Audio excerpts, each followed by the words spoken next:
Hey everybody, welcome to Podcasty For Me, the podcast about film, culture, politics, and Clint Eastwood, where we watch every film directed by and or starring American filmmaker Clint Eastwood and explore how they speak to their moment and to this one. The podcast is hosted by two guys. I'm one of the guys. My name is Jake Serwin. I'm one of the guys. My name is Ian Ryan. Oh, he's back, everybody. Ian was gone. Yep. Ian and you might left. hear I picked up a little Belgian accent. Belgian English. That's what I'm doing now. Yeah. Well, he's sort of made himself up like one of Tintin's friends, if you know what I mean. Tintin. Yeah, they do a lot of... I didn't know they had Tintin and the Smurfs until I was there. And I said, wow, yeah. They got some exports. What's the Smurfs guy's name? Oh, and also, do you know the Spanish name of the Smurfs? I do, because my girlfriend just said it to me while we were there. Los Pitufos. Yeah, that's right. Los Pitufos, which is very cute. I don't remember why I know this, but I love Los Pitufos. And my cats are little Pitufos. All three of them. True. Welcome back. Oh, Go ahead. Welcome back to you too. Hey, thanks. Did the Edge ever leave? Did they ever break up or something? God, I guess I could and should know this because of the amount of Scott Aukerman and Adam Scott I listened to talking about you talking U2 to me, but I don't remember a goddamn thing about that band. Adam Clay 2,000 Pounds. Yep. Larry Mullen Sr.'s son. Thedge. Did they have a name for Bono? What was the Bono name? I don't remember. Anyway, this is Podcasty For Me. Right. Really Different glad podcast. to have Ian back on this side of the Prime Meridian. I don't know. I mean, that's true. You were on the other side of it, I guess. You know, they came up with other prime meridians before they landed on the one that we have now. Well, yeah. So if you remember, so the I thought Fallen, I knew more about this. Okay. The Fallen was one of the original primes who was cast out and I do forced, know more about and this. then Very stupid man. Primitive men had to trap the Fallen inside some kind of a mountain, but then Megatron wanted to release him, and Optimus is, I guess, the last of the primes. I just recently some of them are animals now. Okay, Transformers 2. Yeah. No, there are other Meridians? What are you talking about? Yeah. That's the extent of what I know about this, so please do not ask follow-up questions. No problem. All right, we're going to get into our episode today, but first, a couple pieces of housekeeping. First of all, I need to issue a correction because my lovely girlfriend listened to our episode on White Hunter Black Heart, in which I mentioned her father's trip to Kilimanjaro and how he hired porters to take him up to Kilimanjaro. And she reminded me, and I knew this and then forgot it because my brain is like a fine mesh sieve if it were made of standard chain link fencing. You are legally required to hire porters to climb Kilimanjaro by the government of Tanzania. Similarly, I think you are required to hire Sherpas if you are climbing Everest. And this is, part of the kind of gnarly, difficult to... Yeah, this is like an adventurer's tax, potentially, which maybe is good. Yeah. And also, I guess, prevents people from doing it themselves and then dying and then causing undue strain on the public infrastructure of those countries. Yeah. But again, girlfriend's dad, innocent, merely just someone who I know personally who has interacted with sort of adventurism. And you, Jape Serwin, clown of society, are guilty once again. Yeah, I'm the clown prince of crime. I'm like a clown. I'm like a duke. I'm like a clown earl of Rochester or something. Mm-hmm. Trying to get up the ranks. I got all these little a lot of those guys look like clowns back then, the white makeup and stuff. When you think about it. Yeah. I also think you're a baron of a kind. My womb? Yep. Thank you so much. Transformers Dark of the Womb. You said we had a couple pieces of housekeeping. Yeah, a couple pieces of housekeeping up top. Couldn't tell you the other one that I wanted to do if you put a gun to my head, and I hope you will. But also, yesterday, as we record this, yesterday is, of course, Ian's famous happy birthday. And happy birthday, Ian. And I really like the sentence, yesterday is. Yesterday is. Now that's interesting. As we record this, yesterday is. Yeah. Well, I mean, yesterday is your birthday. Yesterday. Because your birthday recurs. This is like what's always approaching but never arrives. Well, it's not like yesterday is no longer your birthday. You know what I mean? I guess I'm just saying... Yesterday remains your birthday. I would have. Yesterday will I would not have gone be with your the birthday. yesterday was because of how it was in the past, and I would use the famous tense of the past. But hey, look, man, I wasn't trying to own you. I really did enjoy it. I like these little language no longer games. In use. Mm-hmm. Tense of the past. TP is no longer in use. Yeah. So happy birthday, Thank you Ian! so much. And you're a big grown-up boy now. That's right. And I got you a present. And the present I will show to you on the podcast because our lives are content now. Mm-hmm. And hopefully, well, look, I was about to say that I hope that this podcast will echo out into the universe like the radio waves and television waves that we see at the beginning of the movie Contact. Uh-huh. And then I remember that the thing specifically that they get is the opening of the 1930 Berlin Olympics, opened by Adolf Hitler. So, but luckily, I guess our podcast... This could be like Single Female Lawyer, the program that arrives in Futurama that alerts the aliens to our existence. Don't remember that one. Just remember the sad one with the dog. Why'd they do that to me? Why'd they make me cry on the Cartoon Network? Mm-hmm. So anyway, I've got a gift for you that I'm going to show you. You ready for this? I am ready. Hi, Ian. Andy Robinson here, a.k.a. the Scorpio Killer.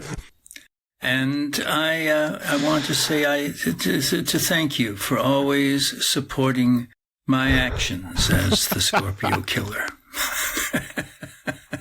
So Andy Robinson, really cool. Yeah. He read my little bit. Couldn't be happier. This is kind of making me tear up a little bit, man. I don't know what it is. It's wonderful. I don't know if it's the traveling. I'm getting confused, emotionally confused. Yeah, I'm going to play the rest of it. Anyway, my friend, I understand your birthday. This message comes at the courtesy of Jake. And he says that you're a huge Dirty Harry fan. Obviously a huge Scorpio Killer fan. You know, I don't know about that. Anyway, it's a wonderful movie. My first movie. I loved doing it. It was, it's a great memory and a great gift as an actor to have, been involved with that. So I hope you have a great birthday. I hope you have many, many more. And that, the Scorpio Killer never crosses your path. All right, my friend. Take care. Bye. Well, happy birthday, buddy. That from me is and terrific, man. Wow, the what a Scorpio find. Killer. Were you looking around for possible great options, or you had this in your heart? You just knew. I was looking around. I'll tell the audience that I, in the past, have sent Ian a number of cameos for his birthdays. It's sort of a tradition. I believe the first one was the Justin Timberlake impersonator. That's right. Was that the first one? Yeah, a really uncanny, disturbing Justin Timberlake impersonator. I think I told him that you were like recovering from surgery or something. That's correct. And then You just get well. Yeah, the second one was, of course, Ken Bone. Yep. 2016 presidential debate star Ken Bone, who crushingly was wearing his green sweater in that video. I don't know if there's a premium tier or something. Yeah. So by far, this is the best. Andrew Robinson's is the best, like country mile. Yeah, easily the most charming. He's got a really nice smile. Terrific smile. And he is the star of Hellraiser. He's the the dad, basically, the non-Cenobite star of Hellraiser. Yep. And then crucially, he was on Deep Space Nine as the character Elim Garak, who is a Cardassian spy. Mm. And anybody who was ever on Star Trek, I think this is a fairly well-liked character, but anybody who's ever been on Star Trek is on Cameo and just raking in the big bucks. Yeah. It's like the convention track you can do from home. But big shout out to Andy. Huge shout out to my $20 million beautiful friend Jake for this wonderful gift. I don't think we've ever talked about this. No reason to have talked about this. Jake is a great gift giver. He's inspired me to attempt to become a better gift giver. And this is just a classic example. Thank you so much. You're very welcome. I appreciate that. I am racked with guilt and self-hatred, and I have managed to turn this into flux capacitor fuel for yeah, exactly. Really good. Cool. My insides are just an old bologna sandwich. Anyway, happy birthday, and that is our check-in from Andy Robinson. And sometimes on Cameo, you know, there's some like, especially actors who are most famous for something that happened a couple of decades ago, and now they're of perhaps indeterminate mental capacity, and you feel a little bad asking them to like do your little bit for you. Yeah. Not the case here at all. No. Sharp Not attack. only did he do the bit, but he also made fun of both you and I. You for having put this bit forward, and I for being party to it.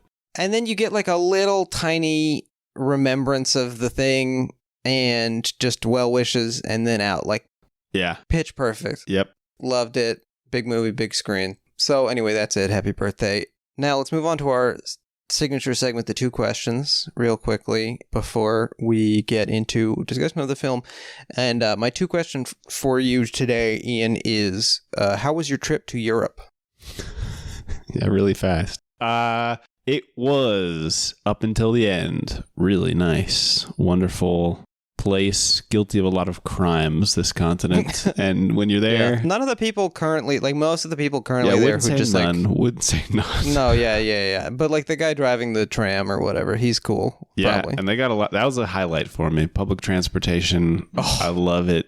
I love it anywhere, but they really got it nailed down over there. Yeah, took a train from Rome to Lauterbrunnen, Switzerland, where I saw the Eiger. Yeah, Ian sent a really great, like, prize-winning photo of the Eiger to me that you should check out on our Twitter account at Podcasty for me. Yeah, I also took some other pictures of it, but I think you posted the best one, the one that really turned out. I sat there, I told Jake in the text that I sent from the top of the mountain, the incredible cell service in the Swiss Alps, not a bit. I was sitting there for half an hour, and I was getting increasingly guilty about making Sarah also be there. But I mean, we could just walk around. You're looking at the Alps, so it's nice. But I was really trying to get a picture. Right. And then we hiked down. It's nice. And then you were also helping her run lines for a new production of the play that gave her start. But now she's in the role of the older woman. Uh-huh. And then you... Well, I don't want to spoil Clouds of Sils Maria. Yeah. Where else did you go? You went to Italy, you went to Switzerland. Yep.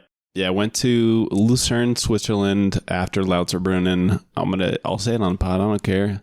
A rich people dump. Skip Lucerne. It's very pretty, and every store there is, like I told you, Beverly Hills garbage. And Happy to. Got a McDonald's meal there. Do you want to play a little game? How much do you think it costs for 2 people to eat a not quite filling meal at McDonald's? Are we doing Swiss francs US or USD? Or Swiss? Yeah. Can I do the conversion? Sure. I'm gonna guess $28. This is extremely good guess. Did I already tell you the answer to this? No, but I have been to a McDonald's in Norway. Okay. All right. Yeah. It was 28 francs on the dot. On the money. Shit! But how much US dollars is that? I think that's like 32 USD. Damn, that's crazy. It was fucked. You were ordering from the $28 menu. Yeah. I also tried to get you try to get the Swiss menu item. Oh, what the fuck did you say? Swiss cheese. Okay, no, I didn't get that. Yeah, it was like a chocolate malt McFlurry. It was fine. Hey. I got a bit. Okay. In Switzerland, the slogan is "But up." I'm neutral on it because of their past history, actions. Yeah. Yep. That's cool. Yeah, I'm gonna also do some racial stereotyping because these guys are Swiss and I don't care. Yeah. Most of them that I met, except for the ones at this hotel in the Alps, which was like a hostel mostly for base jumpers. Did you find a stranger in the Alps? I did, but... Did you see what happens? No. Okay. Oh, yeah, you were telling me that you were staying at a hotel with base jumpers, and I told you should go with them and tell them that you had, like, a secret parachute under your jacket. Yeah. Yeah. Good bit, but also I found out just doing some research, as one does in these environs, 1 in 60 base jumpers will die in their athletic career from base jumping. It's a good thing you threw in that condition, because I was going to say 60 in 60 base jumpers will die. It's going to pull a little zoom out on you. Where else did you go? We went to Ghent, Belgium. Really, nice. Really great. A little underseen gem. I'm going to recommend it to people. We went to Ireland. That's where my family was. That was the main motivating factor for this trip. Right. They did a little classic, semi-questionable, but at its heart, nicely motivated trip to the place where our great-grandparents are from. Beautiful Kinsale, Ireland. And then went to Amsterdam at the end. Pretty city. Yeah, that's nice. Yeah, and I took one of those free walking tours where you're supposed to tip the people. Extremely charismatic 21-year-old history student. Bizarre Dutchman. Yep. Talked a fair amount about Dutch involvement in the triangle slave trade, which was good. Oh, as he that's should. cool. Yeah. We were regrettably involved with the slavery. They do like a lot of shh. And then tell us briefly about your nightmare of modern security state bureaucracy. Sure. I was taking a flight from Amsterdam to Manchester because we're going to fly out of Manchester to return to Mexico. Wow. Yep. It's Manchester. Yeah. Hopeless. Let me look that up. Make sure those guys are from Manchester. Let's see. Keep talking. Okay. And I was doing a classic travel mistake, flying 2 different airlines. But I said, look, I have 18 hours between my flights. What could possibly go wrong? There's just no way that a flight could be delayed enough to cause me problems if it's 18 hours of it. So I was spending the night before in Manchester just to be certain that nothing could go awry. Boy, was I mistaken. 2 hours before our flight to Manchester, get an email saying, hey, sorry, your flight was canceled. Just no 2 ways about it. I immediately tried to get to a spot where I had better service to get on a different flight to Manchester. All of them are already sold out for obvious reasons. I have to buy a flight to Liverpool that lands 2 hours before my transatlantic flight takes off. You're going to miss your connection. Yeah. That's a Liverpool guy. Right. Yeah. One of the 4 famous guys. Yeah. I calculated that it takes about 45 minutes to get from the Liverpool airport to Manchester. So accounting for... Oh, you're doing a different airport connection. This is basically a nightmare. I mean, there was no other option. This is like a real nightmare. There are no flights that will get me into Manchester. Hey, what the fuck is with flying to Manchester to Cancun? Is that the direct flight? That's right. Okay. Yep. And there are no flights from London to Cancun? I think I had paid, I will say $900 for 2 people to fly back. And I think the next closest flight was like $700 a person. Okay. That's $1,400. That's $500 more. Yep. Yeah. Correct.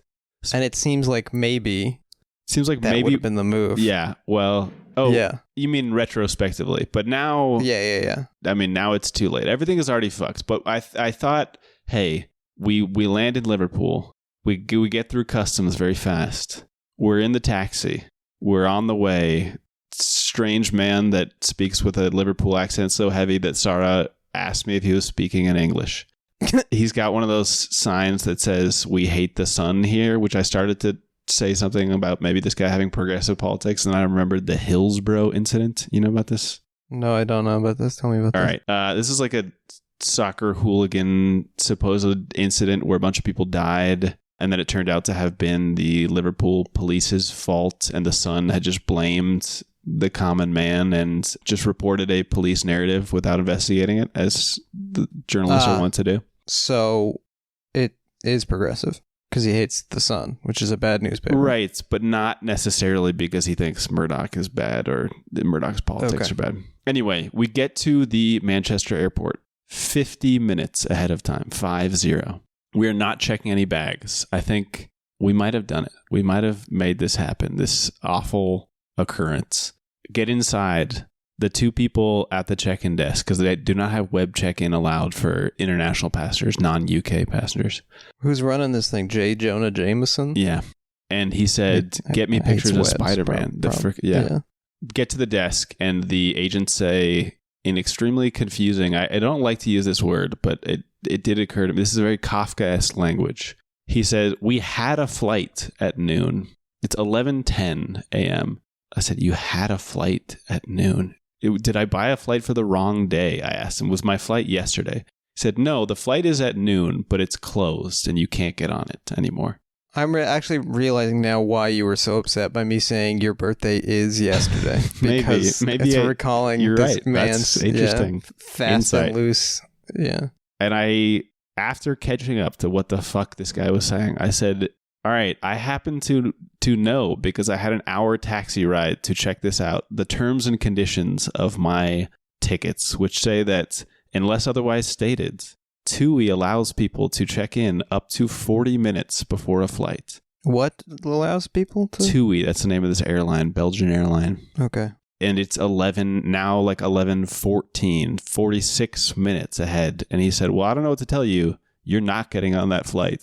And I said, oh, okay. I said, could I talk to your manager? And he said, sure. And then came back like 15 minutes later. I want to give some credit to the lady who was also there, who said, oh, sweetie, I'm so sorry. Let's sit down and try to help you. This is like a lady in her late 50s. And she took her iPad from the desk and took us over to like a little bench. And she did try to help us, but she tried to help us by going to skyscanner.net. Yeah. Not what the kind of help. It's like when the tech support guy takes control of your computer and goes to Google. Yeah. Man. So I did lose my mind. I did not yell. I was just like disconnected from reality very briefly. I will say I received a text message from Ian that only I, with my deep knowledge of the Ian Ryan mythos microsystem, okay, only I would interpret this as the maddest I've ever known him to be, because it is just saying, like, just describing what happened to him. Yeah. But honestly, not something I'm inclined to do. For Ian to even tell me what's going on, Yep. he needs to be on the verge of violence. That's exactly right. So anyway, now I'm in a legal battle with an airline, which is pretty cool. But the good news is there's a lot of European passenger protection, so I feel pretty good about it. Bad news is they're going to refund me $900 against some flights that we had to buy for a day later from Europe to Mexico, which, guess what? For two people, costs more than $900. Let me tell you. Yeah, that's ass to me. Several times more.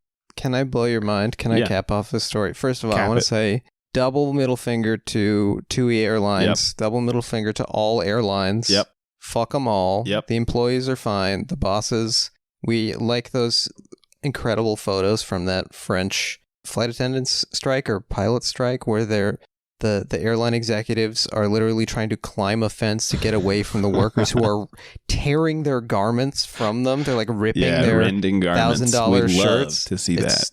So cool. So double middle finger to them. And then I also just want to cap this off by saying, when you divide $900 by $32 to find out how many Swiss McDonald's meals that is, do you know what number you get? No, I don't. No. 28. Your third eye is open. Isn't that crazy? Yeah, that's one of the craziest things I've ever heard. Cool. Yeah. Well, I mean, it's like 28 point. Yeah, sure. Stuff, but, that's fine. It's still good. It rounds down. So we need to sell this podcast to anybody that will buy it for any amount of money. I'm now looking to liquidate my assets to get out of debt. Yeah, DuPont Media, please get in contact with us. Yep. What's some other bad ones? Smith & Wesson Media, we're interested. Raytheon, which I think is just rebranded as like Future Solutions or something. Pretty cool. Powdered milk. Yeah, we'll talk. I was just down in the South Bay area this morning. You should have told me I could have stopped by Raytheon on my way back up. Interesting to know that all of the instruments of death are made there. So close. Yeah.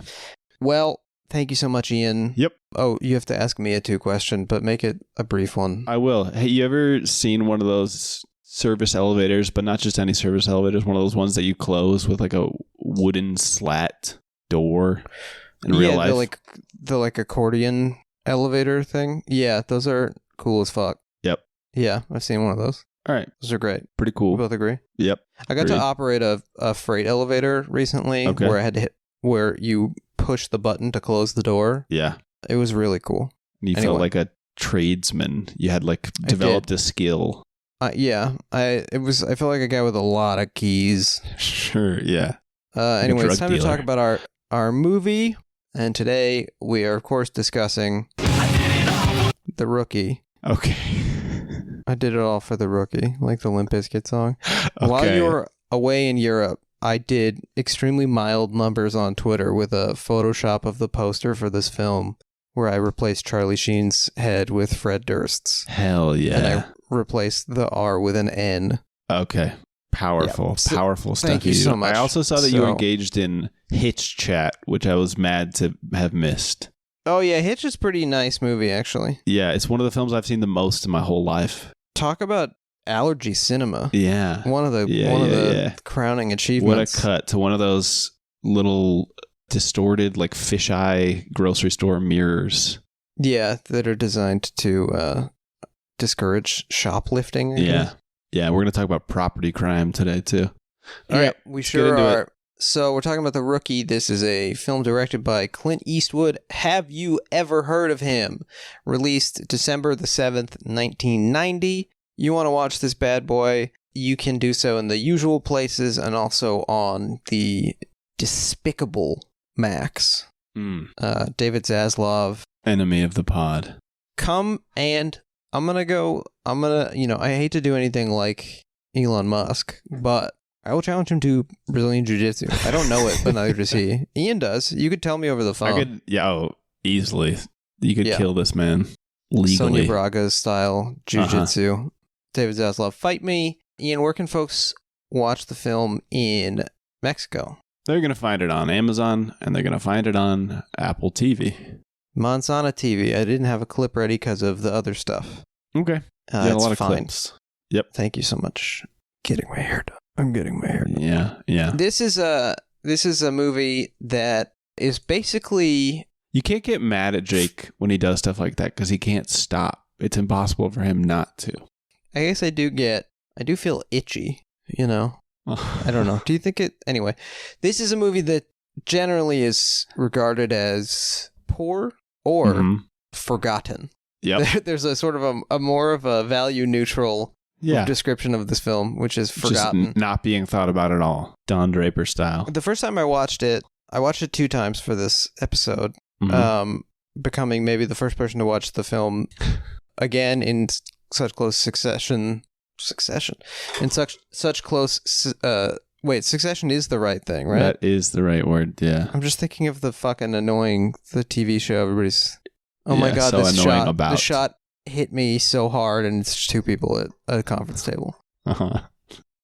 Never seen it. Maybe it's good. Anyway, yeah, I'm the first person to watch The Rookie so quickly, one after the other, since it was edited, I think. And the first time, I thought it was really bad. And the second time, I thought it was more interesting.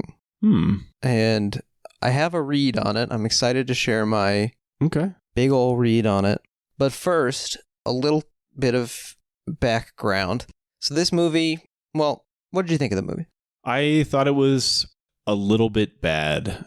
And the stunts, which we're going to get to, wow, what a achievement of mostly just money and controlled demolition, but still. And from reading about the stunts, also a lot of aircraft carrier style pull ropes, like quick. I didn't realize how many trucks had to pull things for stunts, but hey, I didn't see any of the trucks. Yeah, so they did a good job. They did a great job hiding those trucks. What else did I think about it? Lara Flynn Boyle, hey. 20 years old. Careful. 20 years old in the film. Okay.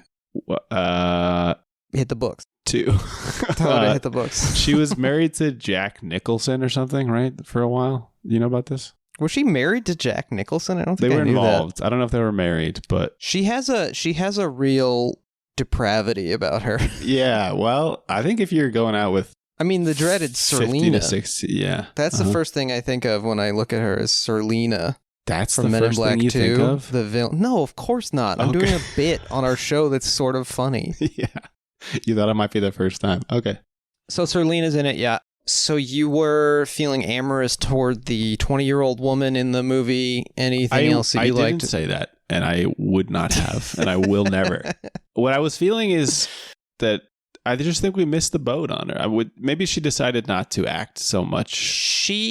That's okay. It's very interesting. This is a very interesting point in her career. This is right smack in the middle of Twin Peaks.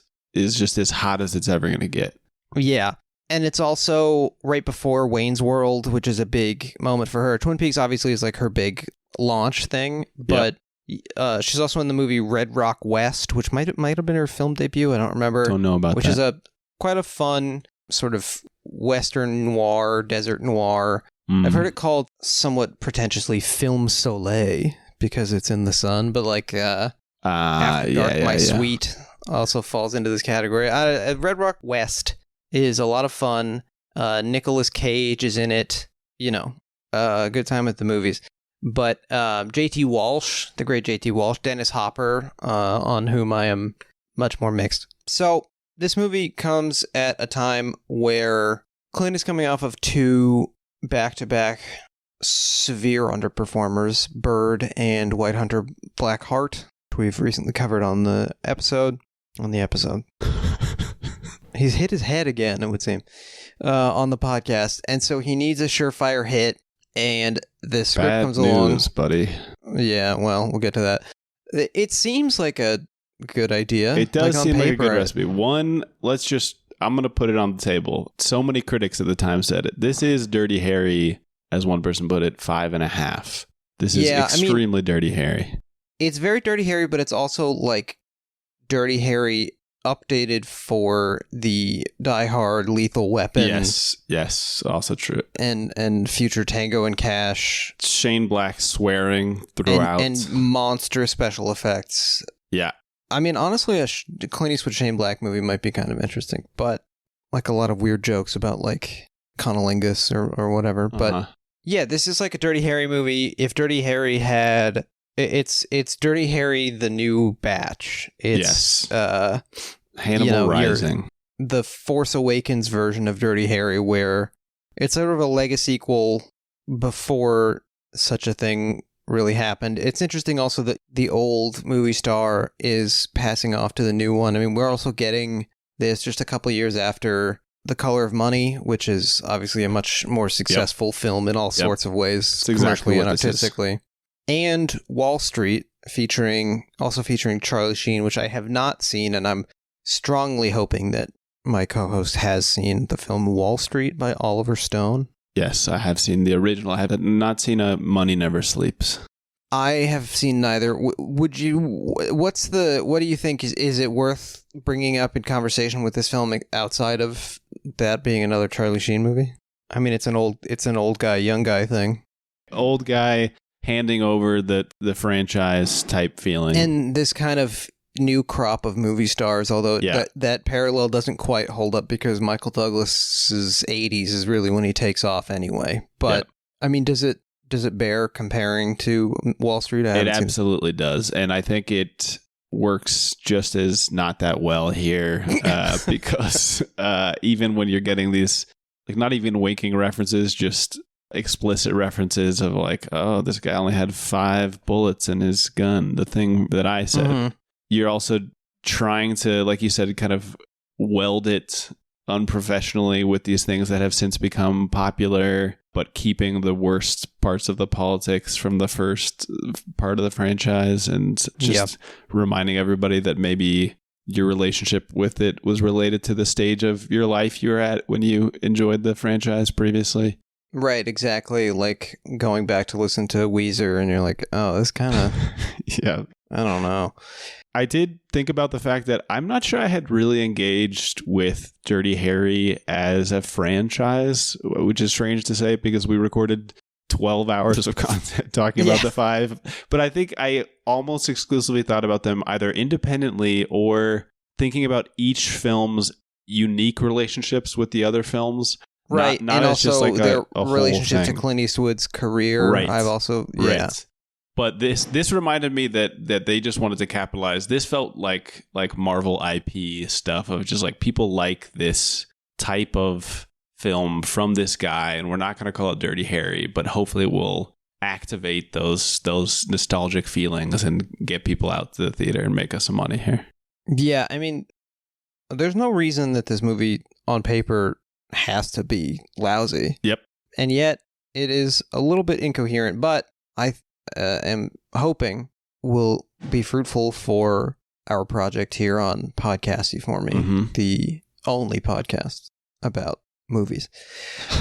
So I like this. We should just start lying more. Yeah, start. This starts as a script by two guys. It's true. Much like ourselves. This guy knows a lot about movies. Boaz Yakin. Yeah, and tell us some of the Spiegel. Freaking movies that Boaz Yakin has written or directed. Boaz what a weird Yakin, bunch. Of course, wrote my beloved, or was one of many, many credited screenwriters on my beloved Now You See Me. Yep. But speaking of the pale writer, is it Four Horses of the Apocalypse? You know? Oh, yeah, the Four Horsemen. Yeah, the Four Horsemen is the name of the magicians. And I thought maybe you were talking about Isla Fisher because she's fair complected. No. I got confused. What else? Boaz Yakin is a New York-born... There's no freaking way that he wrote Prince of Persia: Sands of Time. Right? I mean, I think he's one of 100 million guys who wrote that movie. Yeah, I mean, there's 3 credited screenwriters, which means that there are 100 people. Craig Mazin inevitably in there. Of course. But he's the son of Israeli immigrants, but he's got this crazy ass name.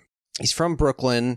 His parents met in Paris studying mime with Marcel Marceau. Whoa. Just, weird. And but he's like a New York guy. Mm-hmm. His first produced screenplay is for the Dolph Lundgren Punisher movie, which came out in 1989. Now, Ian, you watched this film. I did. Hey, if you're going to watch a movie, and it has to be one of those 2 movies for a reason, watch The Punisher. 1989 Wait, The Punisher. You mean between The Punisher and Now You See Me? No, The Punisher and The Rookie. Oh. No, they should watch The Rookie and then listen to the episode. Disagree.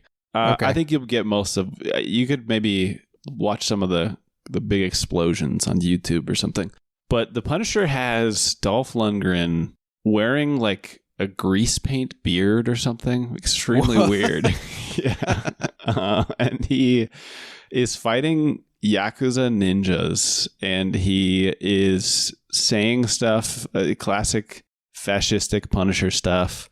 Nice. But at least they're pushing back. I will say, you know about this Punisher creator, whatever dude's name is, hating police Punisher fans. Right. Well, and they recently changed the Punisher's logo because it's been completely co-opted by psychos, far right psychos. So AKA the Punisher's normal cops. And also, I learned that. Did you know that there are firefighters who use a modified version of the Punisher logo? Extremely funny to me. That's so funny. Get it together. Did I tell you that I saw a car with a bumper sticker that was the Punisher logo, but inside it was the trans flag, and I just had no idea what to do? Like, whoa, yeah, that's really confusing. Cool way to just baffle somebody. Wish you the best, I guess.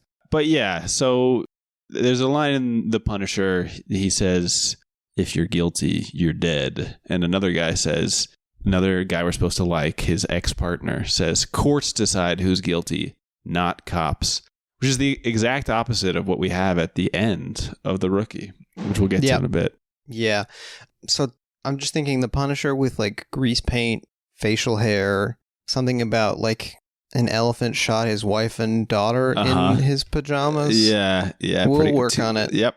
We'll get there. All right. And then Boaz Yakin, he directs a few movies, including most notably the film Max, I think. Most notably Remember the Titans, which is a movie about definitely most notably Remember the Titans. A guy who lived down the street from me in Virginia. One of the Titans from the true story lived down the street from me, and his daughter went to school, was in my sister's grade. Never met any of these people, but I was made aware that they were down the street. Sure, as happened. Also directed Harder They Fall, I think, that Netflix.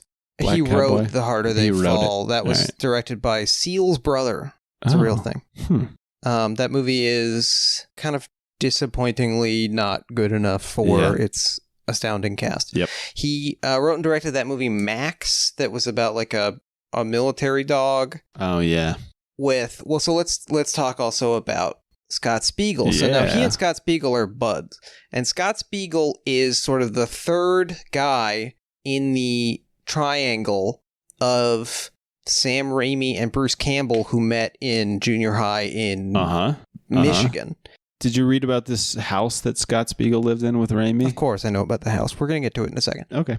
So he's a credited writer on Evil Dead 2, but they all write and act and direct each other in short films, and that's how they get started. Yeah, I wanted to ask you, because I was ruminating on this. Is this a nice type of nepotism, this like Raimi type buddy thing? I think absolutely, because Scott Spiegel and Bruce Campbell go on to have great... They go on to just give each other bit parts and things, and it's not... First of all, I think if your nepotism involves you trying to put Bruce Campbell in as many movies as possible, you're not hurting anyone, because that's a good thing to do. Right. And also, I don't know, they work together because they like to work together, and their styles meld.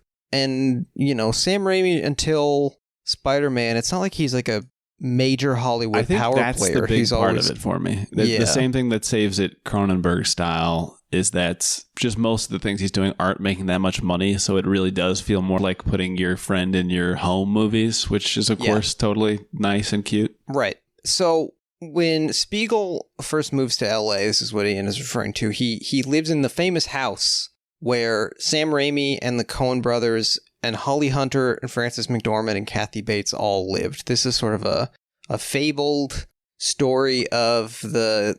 What's the sequel to Easy Riders, Raging Bulls called? Down and Dirty Pictures or something? This is like a foundational tale of the 90s American independent cinema boom. So he lived in that house with them, and also he apparently is the person who introduced Quentin Tarantino to Lawrence Bender, who was a producer who helped get Reservoir Dogs made. And I mean, a believable story.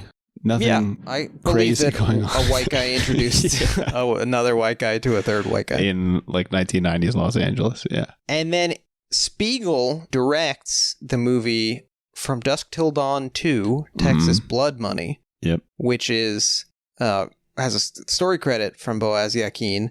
The two of them, along with Eli Roth, form a production company called Raw Nerve, which produces the Hostel movies. Scott Spiegel, for extra credit, listeners, I can recommend the film Intruder, written and directed by Scott Spiegel. It's a slasher film set in a grocery store. I believe it was shot in the grocery store where he worked in high school, across from the high school where he and Bruce Campbell and Sam Raimi went. Bruce Campbell, Sam, and Ted Raimi are all in the movie, as well as Lawrence Bender is in an acting role, Greg Nicotero, the special effects makeup genius, and also the female lead of the film is Renee Estevez, the youngest daughter of Martin Sheen, sister of Charlie Sheen. Hey, we're back. Intruder's just fun. But yeah, so they work on From Dusk Till Dawn 2, Texas Blood Money. Keep that in mind. All I'm going to say. And yes, Scott Spiegel is in a bunch of Sam Raimi movies, usually as, like, in Spider-Man 2, he plays rooftop pizza thief. He's just like, you need a guy? I'll get one of my friends, which I think is perfectly fine. I also want to tell you about Boaz Yakin's film that he wrote, directed, and self-financed in 2008 called Death in Love. Now, this is a psychological erotic thriller about a love affair between a Jewish woman and a doctor overseeing human experimentation at a Nazi German concentration camp. Okay. And the impact that this has on her son's lives in the 1990s. This is important that he made this, huh? And it was so important that despite all of Hollywood saying no thank you, he decided to use his own money. Basically, no one playing the roles of the Jewish characters is Jewish. It's like Jacqueline Bisset is the older version, and like Josh Lucas is one of the and then Lucas Haas, and the most prominent Jewish performer in the film is Adam Brody from The OC. So weird. Yeah, no one saw this movie, no one liked it, but anyway, that guy's just kind of a weird guy. We got cinematography by Jack N. Green, where the film's edited by Joel Cox, music by Lenny Niehaus. Buddy Van Horn, Clint's longtime stunt coordinator, and the director of a number of films, including Pink Cadillac. He is the second assistant director on this movie. Yeah, it's got a I got a bird look to it. Before we get to the stunts, it's doesn't feel like 70s and 80s Clint. So I don't know. No. This is maybe a new era we're getting into. I'm excited to see how this unfolds. But I wonder if it's also Jack and I wonder if it's also Jack and Green sort of finding his own style with Clint. Yep. Moving out of the Bruce Surtees look. The stunt coordinator on this movie is a guy named Terry Leonard, who is like just a, legendary stunt guy. I believe, Ian, I think I showed you once this short documentary about the filming of the sequence in Raiders of the Lost Ark where Indiana Jones is underneath the Nazi truck in the desert. Yes. That's Terry Leonard. Very cool. Extremely great action sequence. And he still does, he did stunts in Inception. He did stunts in Apocalypse Now and Inception and Furious 7. I mean, he's just he's a stunt guy. Yeah. This movie, it's hard to kind of confirm these things, but it may have set a record for the highest proportion of stunt people to credited actors in the film. There were 80 stunt people who worked on the movie. Also, I think probably going to mention most expensive stunts demolition in Los Angeles up to that point. Yep.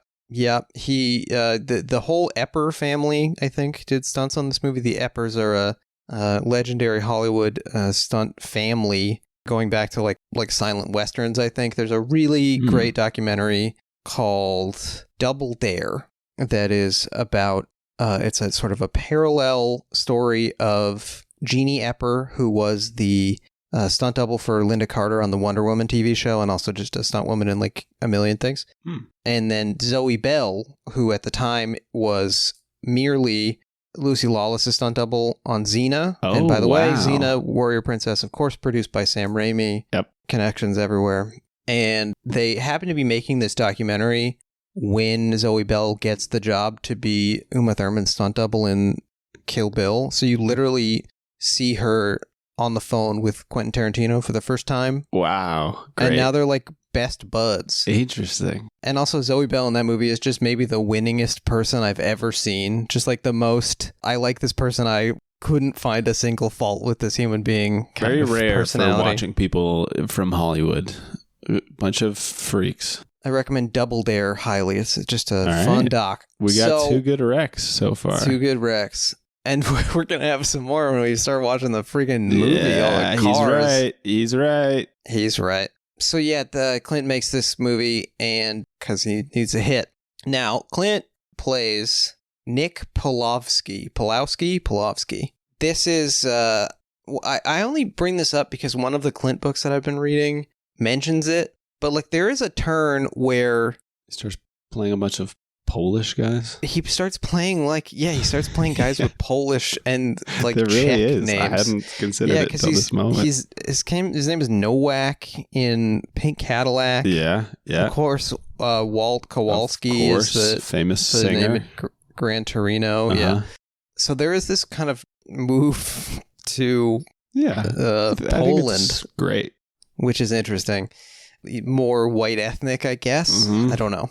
But he is an auto cop. He's in the auto theft section of the robbery department in the Los Angeles Police Department. Yeah. His partner, Powell, who's played by a guy named Hal Williams, who was on Sanford & Son, is killed in an opening sequence where they are trying to bust some guys boosting luxury cars and cramming them onto a car carrier. Not just any guys. Who are some of these guys? Well, hold on. Okay. I gotta say, you said we were going to talk about property crime. Here we are. I think a big source of the violence in this movie is these guys, the cops showing up to bust these property criminals by shooting guns at them. It's the principal source of the violence. This is what I wanted to talk about. You're right. Thank you. Yes, please. Go ahead. Insane. Not insane because it's unbelievable, but insane the representation we get of cops using property crime as a justification for just lighting people up, shooting into crowds, chasing people in extremely devastating high-speed chases, something cops love to do, particularly in Los Angeles. And the fallout for this just seems so beyond the value of these not only are they cars, but they're exotic cars, right? Luxury cars. So presumably they're only stealing from pieces of shit. I will also we say. see them stealing from like a fancy restaurant. Like, this like is valet stands and stuff. Victimless crime stuff, and all these people have insurance. Crime. Yep. Yeah, and it's truly the human casualties here are so high on all sides, extraordinarily, and it's not the criminals who instigate the violence, like you said. Importantly, thank you very much. I always appreciate this. So now, some of these guys, as you mentioned, one of them is this guy, Marco Rodriguez. He plays Loco Martinez. This guy has an astounding face. I love this man every time I see him. He's just one of the great pleasures of cinema is to look at human faces. I think Paul Thomas Anderson talks about this a lot, like, because he's famous for his close-ups, right, which he kind of got from Jonathan Demme. And he's like, yeah, why wouldn't you, like, the human face is the most interesting thing to look at in the world, like, biologically. Yeah, I love these guys. Also, like, Jim Jarmusch does a great job of just showing you just guys. And I use also, the term Jim guys Jarmusch, inclusively. I want to look at his face. Yep. Yeah. So Marco Rodriguez is in Cobra, the sort of Sylvester Stallone Dirty Harry equivalent from 1986. He is absolute junk shit. I haven't seen it myself. He's in a Walter Hill Western called Extreme Prejudice. He is in, it says here he's in The Rookie. He's in The Crow, a great film. He will come back for $1 Million Baby. He will be in the film $1 Million Baby, the Clint Eastwood film. And he's in Fast and Furious. He's in Nightcrawler. Unfortunately, he's in Velvet Buzzsaw. Seems like he's kind of a, what's that guy? Dan Gilroy guy? He's in Once Upon a Time in Hollywood. So he's just like a guy who comes up. I feel like he might have been on True Detective. Let me look that up. I feel like that's where I first noticed him. 2015, 2014. Oh, yeah. Wow, good spot. And then, of course, we've got the wonderful Xander Berkeley. I'm going to say, so you picked the first that guy that we see who I enjoyed, but then unfortunately he's immediately overshadowed, or I guess complimented by, I got excited with this Rose Gallery we get here. Xander Berkeley, my man. He's one of the greats. So Xander Berkeley is a big James Cameron fan, James Cameron guy, starting in with Terminator 2, which I want to talk about Terminator 2 a little bit, but he's in like a million things. He's in Candyman, he's in A Few Good Men, he's in Sid and Nancy. Got a big part in Heat, which is also adjacent to this film. He's in Apollo 13. He's in Todd Haynes' Safe. He's in Barbed Wire. He's in Air Force One. He's in Shanghai Noon. Also just a big TV guy, as I'm the TV representative on this podcast. Yeah. It's just like, X-Files, Law and Order, everything. And he's also married to Sarah Clark, who is Nina Myers on 24. She's also Bella's mom in Twilight. Yeah. And she plays a character on the Bosch television show. Shout out Bosch. Yep. But yeah, Xander Berkeley's terrific. I watched a video of Xander Berkeley on a podcast hosted by, among other people, Raul Julia's son. Oh, where he is talking about being in this movie, talking about how much he loved Raul Julia. He does an incredible Raul Julia impression. Wow. That is so pitch perfect that it can't be racist because it's just like extraordinary. Sure. And also he apparently loved Raul Julia so much and was so upset to have lost him that the first time he met his son, he said, I'm going to be your friend, if that's okay. Whoa. Well, look, I got to say, we hadn't previously mentioned that Raul Julia is the main bad guy in this film, Strom. I love Raul Julia so much that I simply cannot fault Xander Berkeley for saying this weird thing. And I did not have a personal relationship with this man. Yeah, no, absolutely. Julia's terrific. Also, I was trying to figure out, look, the main thing that people talk about in this movie, there's two main things people talk about in this movie. They talk about the rape scene where Sonia Braga rapes Clint Eastwood, and they talk about how Raul Julia and Sonia Braga play Germans. Yep. And so it's really hard to figure out, because no one seems to have cared about the movie enough to try to figure out why they are playing Germans. They just say, isn't that weird? And they chalk it up to Clint Eastwood, like the sort of... just not caring. Clint Eastwood, fast and loose, like who gives a shit type thing. And Xander Berkeley was the first source I could find for the anecdote that Boaz Yakin had written the part with David Bowie in mind. Because Bowie lived in Berlin, famously. Yeah, low. And blonde, at least one blue-eyed guy. Yeah. David Bowie didn't have heterochromia. He got hit in the face and his iris expanded. I did know that. Yeah. That's so crazy. It is extremely crazy. Anyway, so Bowie was like unavailable, and they went with Raul Julia. Now, let's talk about Raul Julia and Sonia Braga before we talk about Charlie Sheen. So Raul Julia is Puerto Rican. He's from San Juan. He gets to start doing Shakespeare, and supposedly a vacationing Orson Bean tells him he should go to New York. Now, do you know who Orson Bean is? No, I don't know who Orson Bean is. Most famously, he's the eccentric millionaire guy in Being John Malkovich, who is running the whole John Malkovich scheme. He was also, I think he was mostly one of those guys that we don't have anymore who was famous for going on Carson, who was just like famous for being a television guest. And then more recently, Orson Bean came up on, for example, the LA podcast because he was crossing the street in Venice where he was struck and killed by 2 cars. Holy shit. Like one knocked him down and then the other guy didn't see him and hit him. And it was just a story of the extraordinary danger of being a pedestrian in Los Angeles. So Orson Bean says, you're good at this. You should go to New York. So then Raul Julia goes to New York. He does a lot of Shakespeare on Broadway, including with Meryl Streep.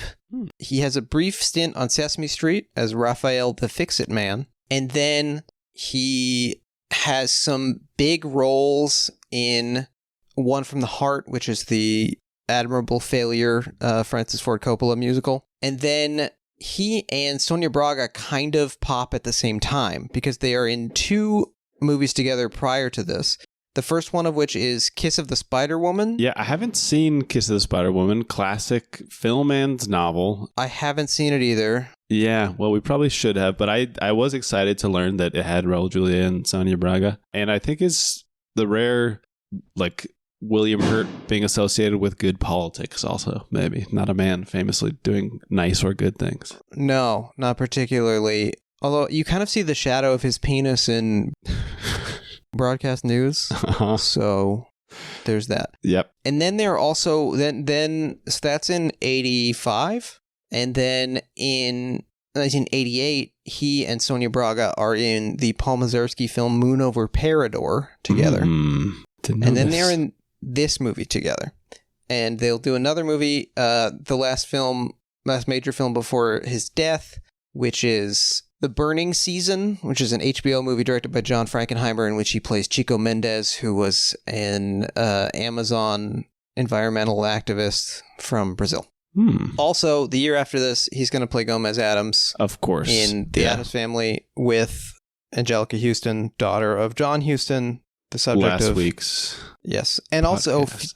Also, future star of Bloodwork. Yep. She's in that. Yep. So, and I just want to say, so far in my travels through Cinema Land, I think Gomez and Morticia Addams in the 2 Barry Sonnenfeld Addams Family movies, I think that is the most positive marriage ever on screen. I think that is like the most successful marital relationship ever depicted, which was that I can think intentional, as I'm sure you know. They designed it specifically to parody the dysfunctional but normalized relationships of American sitcoms where, you know, the 2 people seemingly hate each other, right, but it's presented as like a model of normal heterosexual dynamics. And so they said, hey, what if these 2 freaky monster guys actually had a healthy love and attraction to each other, respect, is the Addams Family guys are, everything is backwards. Yeah. If something is bad, they like it. And if something is good, they don't like it. And they often kind of get mixed up because unfortunately you can't really make things work that way. Like, they are happy that a baby is coming. Which, like, they should not be. Be mad. It's, you know, but the Addams Family movies, those movies are both basically masterclasses of tone. Yeah, just delightful. So Raul Julia is in this movie. He plays Strom. He plays a German guy. We're going to get to this in a second. Sonia Braga, also in the film. Now, she's a Brazilian actress, and she, I did not realize this, got her big break in 1972 on Vila Sésamo, the Brazilian offshoot of Sesame Street. Interesting, yeah. With a Big Bird equivalent named Garibaldo, who is blue. Okay. And he's also really fucked up looking. He's just like notably lower budget than Big Bird. There's also a red, I guess, Snuffleupagus equivalent, but he is even more fucked up looking. His name is Funga Funga. Baby. And he is really upsetting to look at. But she was like one of the main human characters on Villa Sesamo, and she played, I think her name was Anna Maria. So that's where she got her start. Your third eye is wide open this week, my friend. I love this. Thank you. Yeah. She is, by the way, now Sesame Street in Brazil is just dubbed American Sesame Street, which is bullshit. And I think it should address the needs of Brazilian children specifically. Yep. But that's just me. So, yeah, she's in these movies with Raul Julia. She is incidentally, and my third eye, I think I might be opening a fourth eye at this point. Oh, wow. She is in From Dusk Till Dawn 3, The Hangman's Daughter. Holy shit. Which was released direct to video like 3 months after From Dusk Till Dawn 2. Great. It's a prequel. Why not? Yeah. It's a prequel, obviously. Yeah. But that's Sonia Braga, and more recently she is in the absolutely fantastic Brazilian film Bacurau, which basically the only Brazilian movies I've seen are those of Kleber Mendonça Filho. I think I'm saying that name pretty badly, but I love his movies, Neighboring Sounds and Bacurau in particular. But yes, shout out Sonia Braga. She's like 40 in this. And this brings us to Carlos Estevez, better known as Charlie Sheen. Yep. You know him, you love him, folks. Now, Charlie Sheen is, at this point, he's the son of Martin Sheen, whose real name is Ramon Estevez. And I always thought that they were Mexican. They are not. They are Spanish. Yes. Charlie Sheen specifically is Irish and Spanish, like Galicia Spanish. And at this point, Charlie and Emilio are acting as well as their father. Charlie's been in Wall Street, as we mentioned. He is in Platoon. He he's in, I think his breakout is Red Dawn. Directed by also enemy of the pod, John Milius. Yeah. Well, frenemy of the pod. Yeah, sure. And we owe a lot to him, unfortunately. So he's like a Oliver Stone guy for a little while, and then they have a falling out because Oliver Stone casts Tom Cruise in Born on the 4th of July after telling Charlie Sheen that he wanted him for it. Whatever. He and his brother Emilio are in Young Guns in 1988, which basically brings him to The Rookie. He is, I think, fine in this movie. He really looks like his dad in Badlands. Well, and also maybe doing his dad in Apocalypse Now at a certain points when he's breaking the mirror and stuff. It felt undeniable, the relationship. Yeah, I mean, that to me just reminded me of Twin Peaks. Because of the Lara Flynn Boyle of it all. Yeah, that makes sense. Yeah. I think you're right. I don't think any actor is even really being utilized at all in this film. I think, Raul Julia has personality, just I think partly by the strength of his own charisma, and also I think he's directed maybe the most well. Charismatic man, one of the most charismatic men to ever live. Yeah. He's like, what he's doing should be unbearably theatrical. Yes. And yet you're like, Raul, could you turn it up a little more? Yeah. Like, I could use a little more. Yeah, exactly. He's playing like you said, a German, very clearly of Latin American descent, but he's also playing like the Joker, kind of. I don't know. Yeah. Well, and of course, the Joker first played in live action by Lara Flynn Boyle's. Oh, well, but first played in live action? Yeah, first played in live action by Cesar Romero. Ah, that's right. Yeah. Yep. Holy shit. Cesar Romero's mother was said to be the biological daughter of Jose Marti. Whoa. What the fuck? Anyway, that's bizarre. So Charlie Sheen is, even at this point, already known for his substance abuse issues. Clint apparently tried to get him on the straight and narrow on the set of the film, acting as a sort of father figure. Limited success, yes, exactly. Although I think the sort of manic, wild energy behind Charlie Sheen's eyes does work to the character's effect later in the film. Of course, Charlie Sheen goes on to be in TV on some shows, some Chuck Lorre shows, and he is in Machete Kills, directed by From Dusk Till Dawn director Robert Rodriguez, where he is humorously credited as Carlos Estevez. That's fun. Having fun. But it's messed up because he's Spanish. Yeah. He also apparently replaced Burt Reynolds on the voice cast of All Dogs Go to Heaven 2. He's all over our... Everything's connected, man. It's so crazy.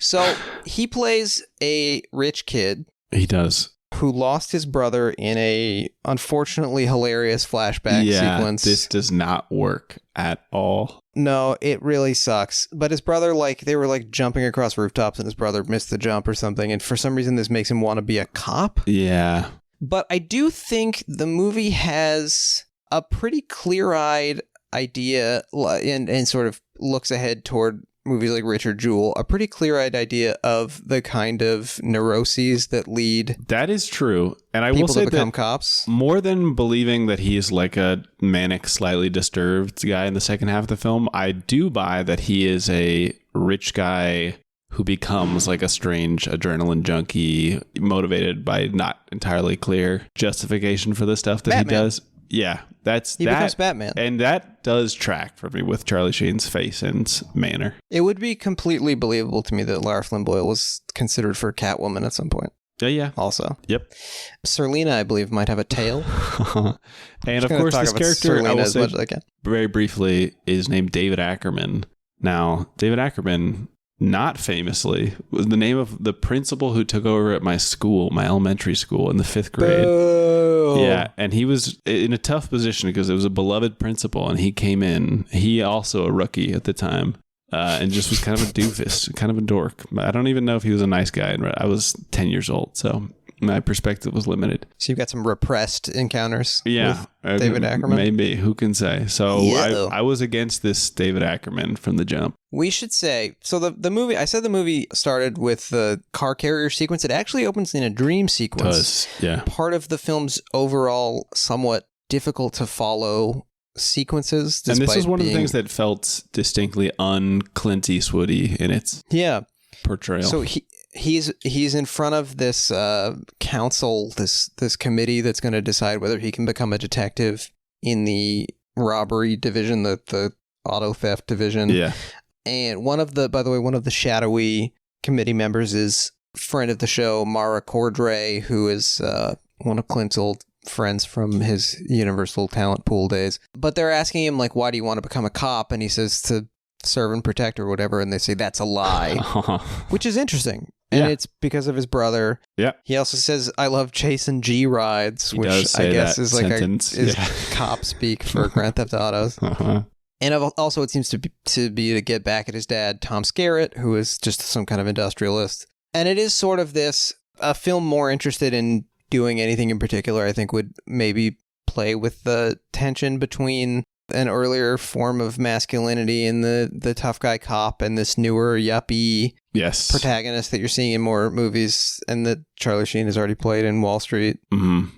And specifically because he is trying to bridge that gap, not just a classic buddy cop of Odd Couple, but this single character we have embodied these two types. Yeah, we haven't really had a Clinton buddy cop movie. We've had Dirty Harry has a new partner every film, but it's not that their tension is not the main driver of the plot. And this is sort of Clint's first buddy cop movie. Yeah, I don't know if City Heat qualifies as a buddy cop movie. City Heat is a failure of a film, I think, but you liked it. I didn't say that I liked it. I thought it was fun. You liked it. Yeah, you're right. It's his second buddy cop movie. His first one that I remember. Yes. But I do want to say, just on the subject of buddy cop movies with elaborate car stunt scenes, shout out to Alan Arkin, rest in power. Yep. Freebie and the Bean himself, who does the frankly... Speaking of guys confused for being Mexican. Yeah, but he does the frankly Herculean thing of playing a Mexican character and doing exactly nothing to change his... Right. Yeah. Also, he's in Hard as a Lonely Hunter with Sandra Locke. He's extraordinarily good in that movie. Anyway, so this is after Clint's partner is killed by Strom's goons. His new partner is Charlie Sheen. And the Lieutenant Raymond Garcia, played by Pepe Serna, who is most notably the guy in Scarface who gets his arms cut off with a chainsaw. He's a Mexican-American actor. He says, this is your new partner. oh, you got to be kidding me. They don't get along. We got a Dirty Harry scene, but that's also a buddy cop scene now. Exactly. And then he realizes that this kid's okay when the kid helps fix his Harley Davidson, which type vintage of Harley, which won't turn on. There's a completely underbaked backstory where Nick Polovsky used to be a race car driver. I mean, I guess maybe that just explains why he's in the car part of the cops and not the homicide part of the cops. We also get this scene where, well, so we should say that the car, there's this whole car carrier chase that is fucking insane to watch. It's cool. It's and cool. Like, it's a novel idea. I mean, I've never seen that before, and I love when I see a movie that puts things that I know about together in a way that I hadn't thought of before. Yeah, but I was just floored by the cavalcade of destruction that we get on the highway here. It's just shocking to me. And I have seen the film The Gauntlet famously. You famously have. A lot of the stunt sequences were shot not in Los Angeles, but in San Jose, which is a large metropolitan area north of Los Angeles, south of San Francisco. Yeah. And I reached out to Podcasty for Me Twitter pal Nicole at a fucking Mohawk on Twitter, who is a Santa Clara resident, to see if she had any insight into San Jose, anything cool I could talk about. And she came through as usual. She says, I know they used San Jose Highway 87 for the film and repaired any damage after filming was done. And it's San Jose Airport in the climax of the film. I like the San Jose Airport myself personally. I find it, yeah, it's I find it the least stressful Bay Area airport by a country mile. So as laid back as an airport can ever possibly get. But yeah, they shot this in San Jose, and you can. It's really. It was startling to me because I was trying to figure out what freeway it was when I first watched it, and I paused it when a freeway sign was going by, and I guess they're just California Department of Transportation signs, so it looks exactly like the ones in LA, but it said like Capital Expressway on it. And I was like, what the fuck, Capital Expressway? And there's just something very disturbing about how the urban sprawl, it feels, watching this movie, like the urban sprawl of Los Angeles just keeps going until it hits San Jose, sure. Which is not exactly true, but it's got like Mega City 1 vibes from Judge Dredd, you know, like unending sprawl. What's your experience with San Jose? Quite close to where I grew up. It's about a 25-minute drive now where my brother lives. I think I can safely say that. I do not. I'm not a particular fan of San Jose. It is like a giant industrial park. Unfortunate because it is also home to a big part of the Bay Area immigrant population, because it is accessible to many major metropolitan areas, but also way more affordable than your San Francisco's or even your Oakland's. But it's just nothing. It's just kind of nothing. Well, yeah, I mean, it is like the seat of the Silicon Valley. Like, this is because there was a lot of room out here, and also a lot of, I think there was like aeronautics stuff going on there, and so there were a lot of like smart people's kids there in the 80s who in then these were garages, famous in these garages you hear about. And so I was interested, because I don't really know a lot about San Jose history, so I went to look this up, and I found on the subreddit r/San Jose, user pineapple _pure, which I imagine is a weed strain, posted, what was San Jose like in the 1980s or 1990s? Okay. And this is basically, there's parts of Reddit that I think are really sweet, where it's basically someone says, I need a grandpa. Yeah. I need a grandpa right now. Yep. And the replies to this do not disappoint. They're very cute. A lot of people talking about specifically where highways used to end and like when highways were built. Okay. But also you get each person's sort of specific thing. So like this one guy is talking about how mountain biking wasn't a thing yet, so we didn't get all the great mountain biking trails until whatever year. And so like this is clearly a mountain biking guy. And he also says like, you know, you can still see the old rail lines were here or whatever. And then people talking about, you know, this part of town used to be the bad part of town, now it's the nice part of town. People talking about, you know, the pollution used to be awful, and somebody else says, you know, I remember having to stay home from school because of smog. And somebody says, this one got me the most. This is from user grandpa_Dan. So this is literal grandpa. Cool. I arrived in 80 from back east. This is 1980 he's talking about. I remember a hell of a lot of junk cars on the sides of the road. It seems they worked that out. We bought a place in 85 in Evergreen, up near the edge of the hills with Mirasu vineyards a block away and many fruit orchards around us. They're all gone now, with housing replacing them, naming all the streets after what they displaced. They did keep the old winery building, given its historic status, turning it into a preschool, and the Mirasu home out front. And then someone comments, I went to 1 or 2 fireworks shows at Mirasu for July 4th. So did I. Completely forgot until just now. And then Grandpa Dan comments, we used to walk over and sit on the curb to watch it. And it's just like, there's just little Raymond Carver shit going on. I gotta tell you, this is powerful for me. Not only did my mother and thus my grandparents live in Saratoga when she was a kid for several years, but my grandmother lived the last years of her life in San Jose, California. Hence the reason that we were also going to July 4th displays there. Very powerful for me. I gotta say, Grandpa Dan channeling a lost energy. Shout out Grandpa Dan on Reddit. Not gonna look at his Reddit history. I hope it's just him just like taking a picture of a bug and saying, anybody know what this is? That's Reddit, unfortunately, is really useful for a lot of stuff. Like anything that you're really specifically into. What I mean. Yeah, if you have a question about like why your oven isn't working. Or like what kind of screwdriver to get. And you want someone who's like, you want a bunch of people who none of whom have been paid. Yep. That's basically the only place you can get like honest consumer reports is on Reddit at this point. Also, if you want extraordinarily specific pornography. It's true. Yeah, like r/black sundresses or whatever. Yep. Making that up if it's real, that's a coincidence. Making that up if it's real, that's a coincidence. Also about San Jose, this is again from Nicole on Twitter. So this guy Matt Mahan is the mayor of San Jose right now. He's a snivelly looking shit boy. Okay. This is a picture of him with an out of focus Gavin Newsom behind him, like the Emperor Palpatine or something. Okay. So the Oakland A's are probably going to Las Vegas, or maybe they already have. And so there's a letter from current San Jose mayor and a group of former San Jose mayors that was sent to the MLB, basically pitching them on San Jose as a place for a new Major League Baseball franchise. Mm-hmm. And so I'm going to quote from the letter. This is from a San Francisco Gate article from June 27th of this year. So this is very, very recent. It says, quote, we must disabuse those who might conflate San Jose with our smaller neighbor to the north, San Francisco.